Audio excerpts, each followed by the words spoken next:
Hi guys! Mag-unboxing po tayo ng Brilliance Rejuvenating Set. Ayan siya guys.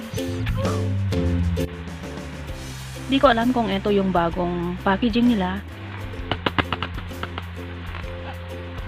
At tara guys, umpisa na po nating i-unbox itong rejuvenating set ng Brilliance Skin Essential Product. At heto po ay ang sunscreen guys. At syempre guys, hindi po mawawala ang toner. At heto siya guys.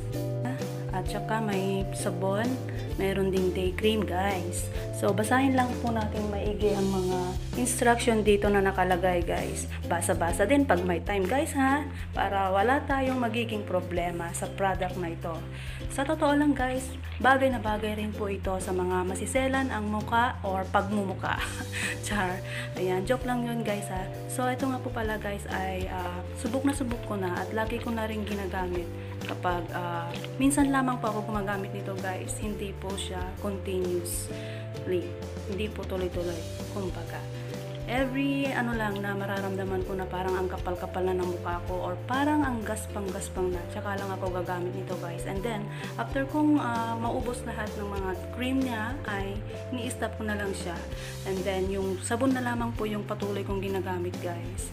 So, heto na nga. Ingat lang po tayo sa araw kapag yung first week na paggamit nito guys. Sobrang selan po talaga kasi nga po nagbabakbak ang ating mukha.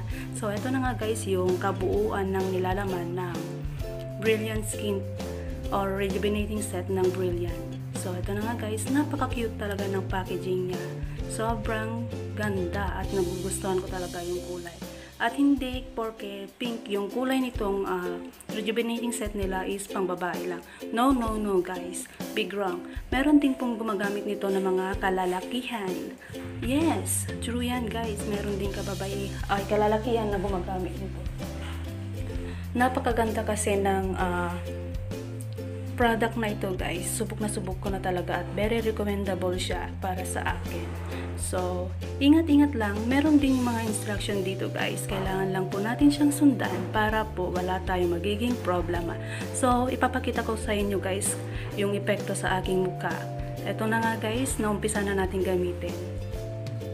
Ka-4 na araw ko pa lang po. Ganyan lang po yung basta wag lang po damihan yung paglagay ng cream. Saka dahan-dahan lang yung pag-rub natin ng sabon. Wag natin kuskusin masyado. Dapat mild, soft lang po yung natin. Para hindi po ma-torture yung face natin guys. So ayan, hayaan lang natin siya. Wag natin siyang pilitin na tuklapin. Para hindi po tayo mag-suffer ng dyan, pekas-pekas. Ayan. Yun, doon po nakukuha yung mga pagkakaroon natin ng pekas minsan. Yung pinipilit natin na nagiging black siya. Ayan, base lamang po sa mga sinasabi ng mga kaibigan ko, dapat wag daw po natin force na tanggalin yan. Hayaan lang natin siya na matuklap.